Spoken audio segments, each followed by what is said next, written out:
Oi, Jô, tudo bom? Vamos retomar aquele caminho da retrospectiva dos últimos 14 anos na Bahia, mas eu queria fazer agora à luz da palestra que o professor Gabriele fez ontem na UFBA.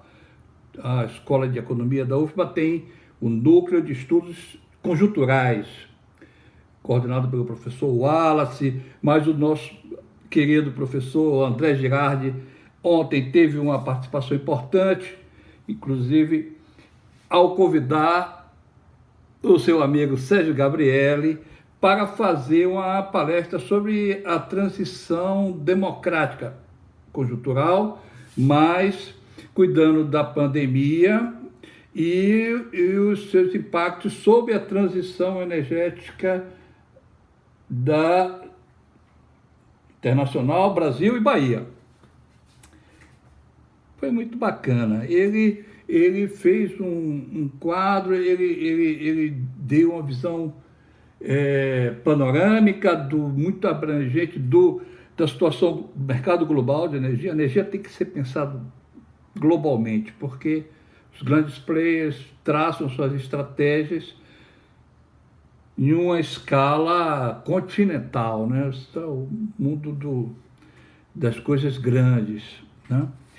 Bom, transição por quê? Porque você veja, o colapso da atividade econômica dos últimos 3 meses, ele fica muito evidente no trânsito de navios, de aviões, de carros nas cidades, esse menos, infelizmente. Mas navio, raramente você vê passar aviões também. Quem se atreve a entrar em um voo longo de 10 horas, 12 horas, 15 horas, nem de 2 horas, 1 hora, as pessoas estão mais com coragem. E estão revendo, inclusive, a necessidade, aquelas viagens de trabalho, hoje tudo se resolve com Zoom e internet, né? Mas tem uma transição, ainda não está definido o quadro, como é que vai ficar, mas tem uma transição. Já vinha antes algumas tendências que certamente vão se acelerar. Isso tem se verificado em uma série de setores. As tendências pré-existentes, elas estão se confirmando e se catalisando e acelerando seus processos de implantação, né, de difusão, substituição, velhos setores, velhos materiais. Então, a substituição vai se acelerar. Bom, eu perguntei a ele, lá quando abertas as perguntas, sobre o alcance dessa proposta que ontem, a carta que os ex-presidentes de Banco Central, ex-ministro da Fazenda e o ex-presidente Fernando Henrique Cardoso, inclusive, publicaram uma carta aberta à nação, recomendando, solicitando uma agenda de retomada do crescimento e que essa agenda fosse verde, moderna, energias renováveis, setores portadores de futuro, novas tecnologias. O país está sem capacidade de elaborar uma estratégia. O Guedes entrou em queda livre. Ele tinha um discurso frágil, desse ultraliberalismo, mas de tão radical tinha pouca sustentação. E aí veio a pandemia exigindo o mercado, o Estado, uma atuação urgente e forte do Estado, sobretudo na saúde. E ele que veio aqui para desmontar o Estado, para fazer reformas que permitissem a redução da trajetória da dívida pública, que reduzisse a folha do funcionalismo público, que as primeiras providências dele foi desbaratar todo o sistema nacional de proteção ao meio ambiente. ele demitiu, ele exonerou 25 dos 27 superintendentes estaduais do IBAMA. Ele exonerou na primeira semana com uma única canetada. E de lá para cá ele veio, parece que Deus é justo. A resposta do meio ambiente foi aquele derramamento de óleo que cobriu 3.000 quilômetros da costa brasileira, e ele sequer, o governo da União, sequer foi capaz de identificar a fonte desse vazamento gigantesco.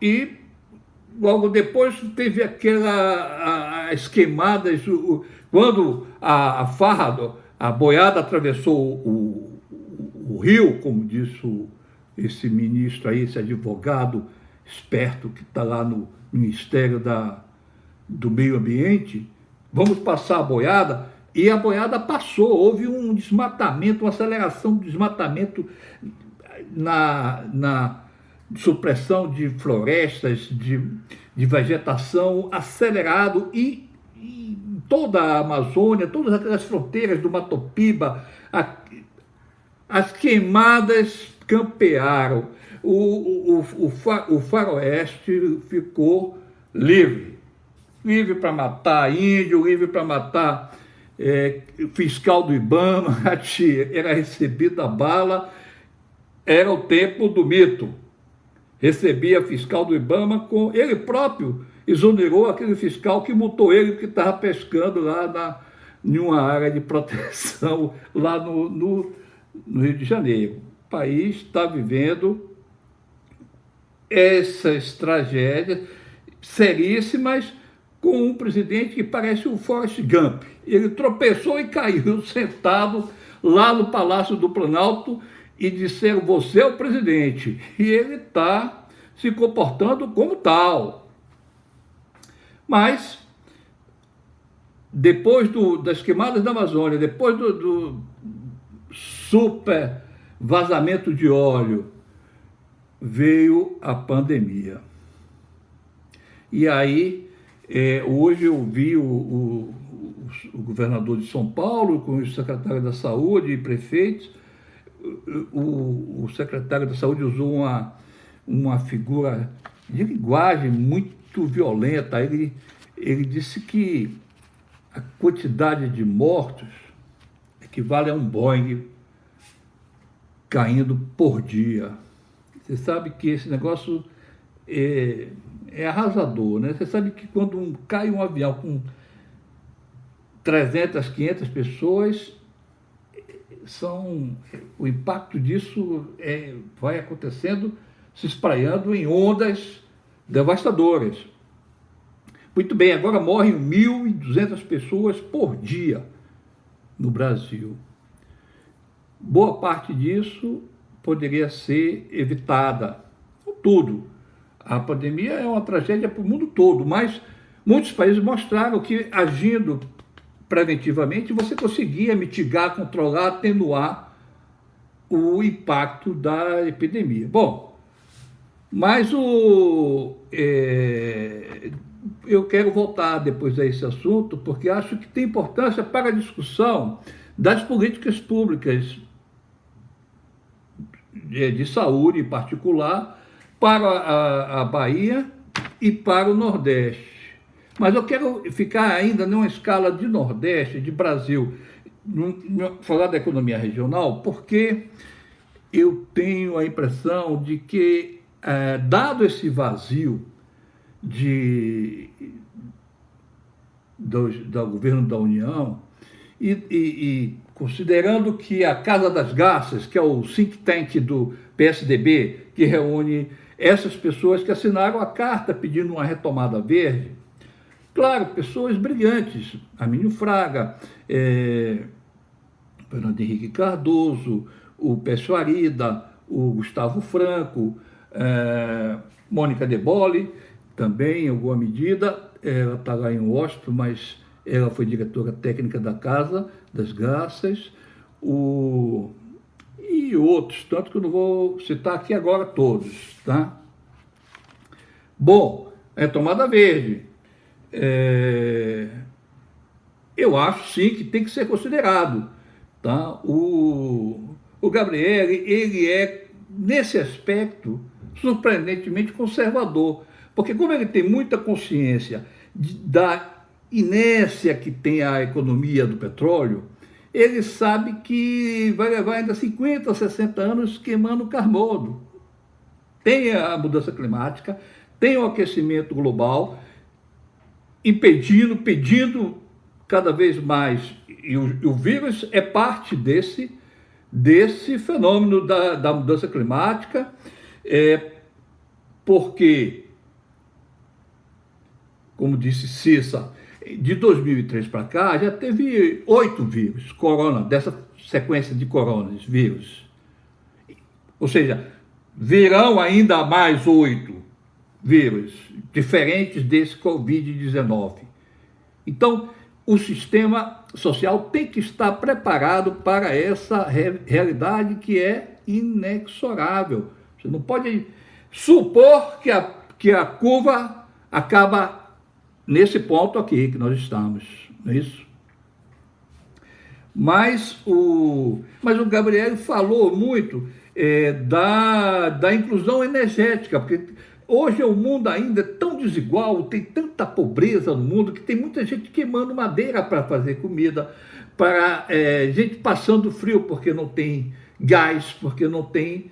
Então esse povo ainda vai precisar ser incluído, resgatado da pobreza absoluta. Toda a África, a América Latina, muita gente vai precisar ser incluída, tratada como gente, incorporada à economia de mercado, entendeu?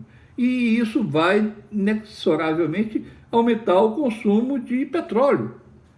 Embora a substituição às novas fontes renováveis, eólica e voltaica, estejam crescendo exponencialmente e vão continuar crescendo. A Bahia, para você ter ideia, nos últimos 3 anos, 80% do investimento privado que ocorreu nesses anos de marasmo, o pouco que ocorreu, 80% de tudo que foi feito de investimento foi em energia eólica, aqui na Bahia. No Nordeste é a mesma coisa, você pode pegar todos os 9 estados e vai verificar que é tudo nessa escala. Então, esse é um dado que tem que ser considerado. Mas a questão do... Por que eu estou falando disso? Porque nós estamos já no segundo semestre de 2020.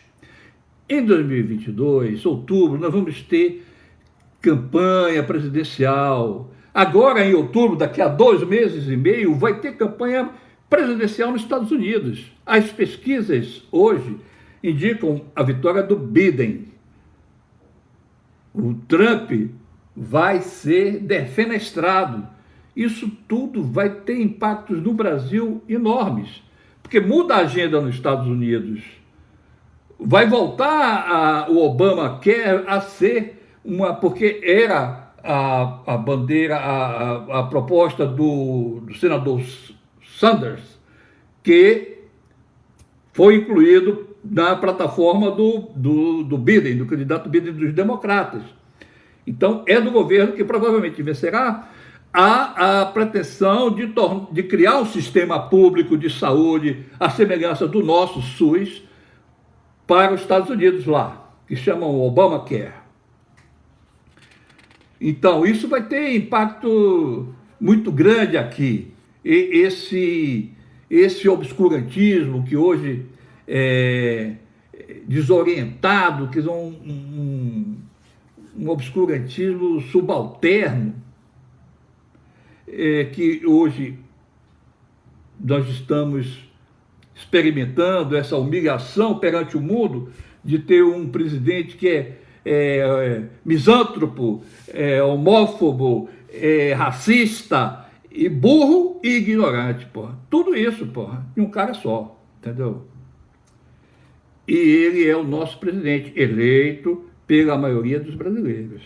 Bom, Então, eu tenho fé que em Deus, que o próximo presidente pode ser o pêndulo da história, um homem de luz, um homem que venha capacitado para exercer o cargo.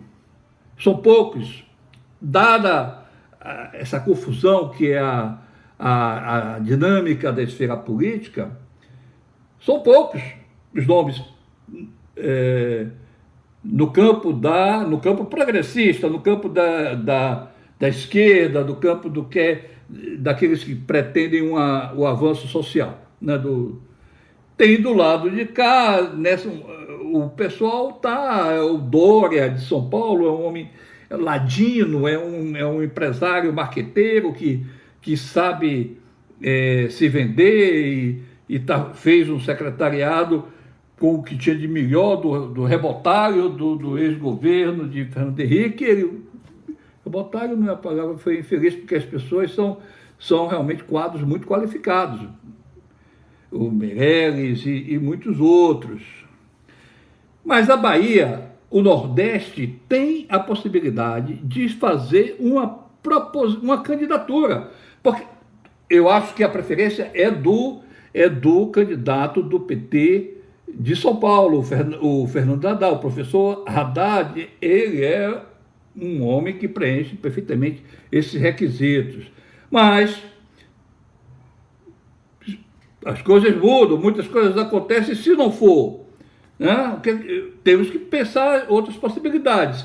Uma possibilidade aqui do Nordeste é Ciro. Eu acho o Ciro um cara importante, entendeu?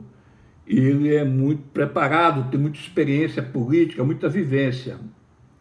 A deficiência dele é não ter um partido de base nacional. E aí, com base nacional já é difícil, você tem que fazer aquela coalizão para se sustentar, senão você não toma nem cafezinho, quanto mais sem ter um partido que tenha a estrutura nacional. É difícil. Mas ele é uma força local importantíssima. Mas acho que a Bahia, Pernambuco também, o Maranhão com Dino, poderá sair daí uma proposta de um nome. Né? Poderia ser, eu acho. Então, nesse sentido, eu acho que ela precisa começar esse consórcio do Nordeste. Esse consórcio do Nordeste foi uma ideia brilhante, mas o PT de São Paulo aparelhou, para usar uma expressão política, ele aparelhou o consórcio. Tem o Gabas, que é um cara lá do Sul, ex-ministro de Dilma, que botou o cara lá para ser o secretário executivo. O governador da Bahia é o presidente desse mandato, vai acabar agora. E embaixo do Gabas tem 7 subsecretários setoriais. Não tem um cara do Nordeste, porra.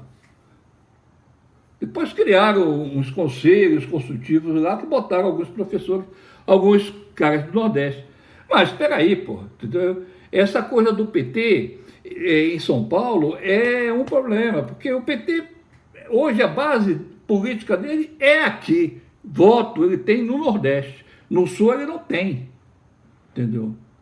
E, no entanto, é o Sul que faz tudo, entendeu? Apesar do pernambucano. Agora diz que o pernambucano vem morar na Bahia. Se o pernambucano vem morar na Bahia, é capaz que ele é realmente fantástico, ele ajude a viabilizar uma proposta nordestina, como ele foi, entendeu? Então, nisso, guardadas as proporções, eu gostei muito da palestra do professor Gabriele, porque ele tem essa capacidade. Ele ficou 7 anos na presidência da Petrobras, o mais longevo presidente da Petrobras. Ele tem uma visão, diretor financeiro, depois 7 anos presidente. Depois veio para a Bahia, secretário do Planejamento do Estado da Bahia. E tem uma estatura intelectual de 37 anos de professor emérito de economia da UFBA aqui na Bahia, não é isso? Então, isso fica claro na palestra dele, entendeu? Ele faz um caminho. Tinha muitas coisas que eu queria falar com você, mas não dá, fica muito pesado para a gente conversar através desse vídeo, entendeu? Vou falar um ponto, essa questão, centrado na questão da necessidade de elaborar uma agenda de governo propositiva para o próximo mandato presidencial no Brasil.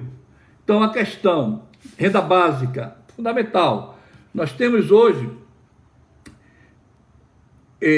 pelo cadastro único do CAGED, temos 13 milhões de desempregados, 20 milhões de desalentados, aquele povo que não mais procura emprego porque não acredita mais na possibilidade. Temos mais 37 milhões de pessoas na informalidade. E se você somar, ou melhor, 13 milhões de pessoas trabalhando em part-time, menos de 20 horas por semana de trabalho, ou seja, é uma situação precária, ou seja, então você tinha 37 de 20 de desalentados, mais 13 de desempregados, milhões de pessoas, mais 13 de pessoas subempregadas, você tem 50 milhões de brasileiros em situação precária de renda. Por que o caos não se instalou aí dos saques no supermercado? Porque a renda emergencial, ela está sendo distribuída, os R$600, para 50 milhões de pessoas. Então, equilibrou, manteve a ordem social, né? Então, por isso que vai ser inevitável enquanto você não conseguir retomar a geração de emprego ou a normalidade econômica, você vai ter que prorrogar essa renda básica, que vai deixar de ser emergencial e vai passar a ser universal, direito do cidadão. Porque é mais barato socialmente você pagar os 600 do que você tentar depois lidar com as mazelas do caos, né? Bom, então, essa é uma questão, a renda básica, a questão das finanças públicas, da macroeconomia. Vamos ter déficits crônicos por anos, vamos ter déficits crônicos no sistema de saúde. Inevitável. O sistema de saúde, ele sempre foi deficitário, como a educação também, mas saúde é ainda mais aguda a falta, né? E por mais que o SUS consiga o milagre de prestar assistência básica universal para toda a sociedade, com um orçamento de R$100 per capita por cidadão, agora as necessidades vão crescer, já estão crescendo há 3 meses de uma forma acelerada, né? Outro dia eu estava comentando com você, precisamos de 30 mil leitos de UTI. Cada leito de UTI custa R$2.000 dia. São 5 bilhões de reais. Você tem que pagar. Ou então deixar o cara morrer no corredor, sem ventilador. Bom, então esses déficits serão crônicos. Então você tem que reorganizar as finanças públicas, fazer reforma tributária para equalizar. Não vai poder mais ser aquela camisa de força pré-existente do Lei de Responsabilidade Fiscal, metas de déficit primário e a regra dourada que impede a contratação de empréstimos. Esse arcabouço jurídico vai ter que ser todo ele refeito, reelaborado, limite de tetos, tudo isso vai ter que ser revisto. São emendas constitucionais, tem que ser uma reforma constitucional. Pardon. Enfim, muitos assuntos. Queria, mas eu sei que você levou Valentina para a praia, né? Então, aguardarei a sua volta. Tchau.